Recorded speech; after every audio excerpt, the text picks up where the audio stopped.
Assalamualaikum dan salam sejahtera. Nama saya Siti Nur Najwa binti Hassan, bernombor matriks di 2019-1088661 akan menerangkan tentang pelaksanaan pengajaran membaca menggunakan teknik berfikir bersuara. Membaca adalah satu proses kognitif, iaitu satu proses yang menggunakan minda bagi mendapat makna dari bahan yang bercetak. Menurut Safiah Osman, 1991, membaca ialah proses mencari makna, di mana selagi seseorang tidak memahami apa yang dibaca, maka dia belum lagi membaca.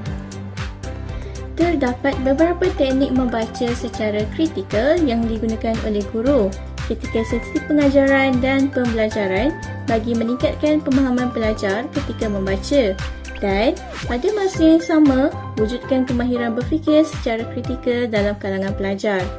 Teknik membaca secara kritikal ini melibatkan pembacaan yang teliti dan mendalam serta pemikiran secara kritis dan analitik yang bertujuan untuk mentafsir, menilai dan merenung kembali maklumat yang telah dibaca. Salah satu teknik membaca secara kritikal ialah teknik berfikir bersuara. Teknik berfikir bersuara atau dalam bahasa Inggerisnya think aloud melibatkan pelajar membincangkan apa yang berlaku di minda mereka ketika mereka membaca sesuatu bahagian sesebuah teks, bertujuan untuk meningkatkan pemahaman mereka ketika membaca dan dalam masa yang sama mewujudkan kemahiran berfikir secara kritikal. Proses ini mendedahkan strategi yang pelajar gunakan ketika mereka membaca. Teknik ini telah dicipta oleh Wade dalam Gunning 1998 untuk menilai kebolehan pelajar untuk meramal, membaca dengan fleksibel serta menghubungkaitkan maklumat yang terkandung dalam teks dengan pengetahuan sedia ada. Pelaksanaan pengajaran membaca mengikut teknik berfikir bersuara ini boleh dilaksanakan secara formal dan tidak formal. Pelaksanaan pengajaran membaca secara formal adalah di mana guru menetapkan panjang teks yang akan dibaca oleh para pelajar antara 100 ke 200 patah perkataan, lalu membuat persediaan dengan menanda bahagian-bahagian dalam teks yang akan menjadi tempat di mana soalan-soalan yang memerlukan pelajar membincangkan proses minda mereka ketika membaca dikemukakan. Seterusnya, guru bertanyakan soalan yang mendedahkan proses minda pelajar ketika mereka membaca berdasarkan 3 fasa, iaitu sebelum membaca, semasa membaca dan selepas membaca. Contoh soalan-soalan yang boleh diberikan kepada pelajar adalah seperti berikut. Sebelum membaca, guru boleh bertanyakan soalan seperti: apakah yang teks ini bincangkan? Apakah yang menyebabkan anda berfikir demikian? Jika murid sedang membaca pula, guru boleh bertanyakan: apakah yang sedang berlaku dalam minda anda ketika membaca bahagian ini? Apakah yang sedang anda fikirkan? Adakah mana-mana bahagian yang anda rasa sukar membacanya? Apakah yang anda lakukan apabila berhadapan dengan bahagian yang sukar ini? Adakah perkataan yang sukar? Apakah yang anda lakukan apabila berhadapan dengan perkataan yang sukar? Selepas murid selesai membaca, guru boleh meminta pelajar untuk merumuskan apa yang dibincangkan di dalam teks dengan perkataan sendiri. Pelaksanaan pengajaran membaca secara tidak formal pula adalah di mana guru tidak menetapkan panjang teks dan tidak perlu menanda bahagian tertentu dalam teks untuk dijadikan soalan. Guru hanya perlu bertanya kepada para pelajar semasa perbincangan berkaitan sebahagian kecil daripada teks yang dibaca dengan soalan-soalan secara umum sahaja. Contoh soalan-soalan adaptasi daripada Gani adalah seperti yang berikut. Apakah perkara utama yang dibincangkan dalam teks yang dibaca? Bagaimanakah anda mengenal pasti idea utama teks yang dibaca? Apakah yang anda fikirkan ketika membaca sebahagian daripada teks? Apakah yang anda jangkakan akan berlaku kepada bahagian berikutnya dalam teks yang dibaca? Mengapakah anda jangkakan begitu? Contoh pengajaran membaca menggunakan teknik berfikir bersuara secara tidak formal. Sebahagian petikan disediakan dan diberikan kepada pelajar. Petikan ini diambil daripada berita harian.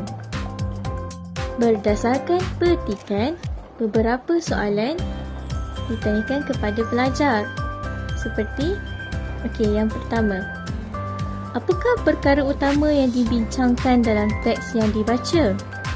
Pelajar boleh menjawab, kebakaran menyebabkan jerebu.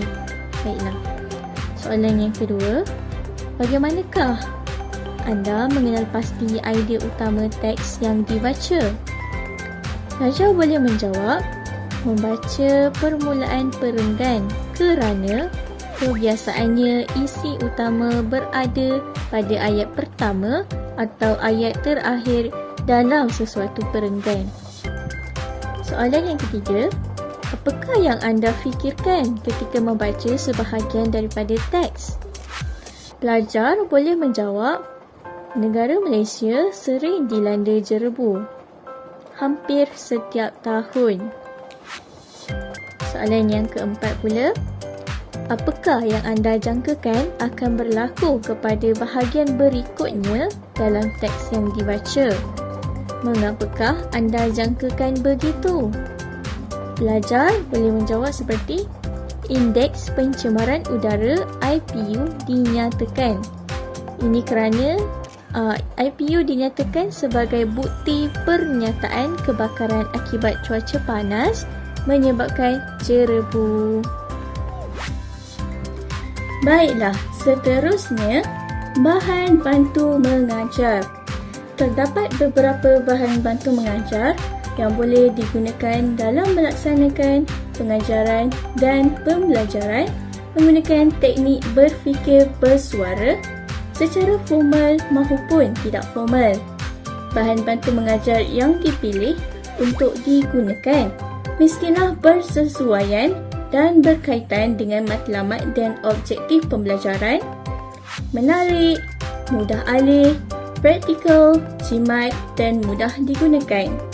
Bahan bantu mengajar tersebut boleh digunakan sebagai bahan bacaan pelajar ketika sesi pengajaran dan pembelajaran. Guru boleh menggunakan bahan bantu mengajar bukan elektronik dan bahan bantu mengajar elektronik. Bahan bantu mengajar bukan elektronik adalah seperti buku teks yang menjadi bahan asas dalam pengajaran yang digunakan sehingga kini. Papan putih dan fail tegak dan bahan bacaan seperti majalah dan surat khabar. Bahan bantu mengajar elektronik pula seperti komputer, overhead projector dan pita slide.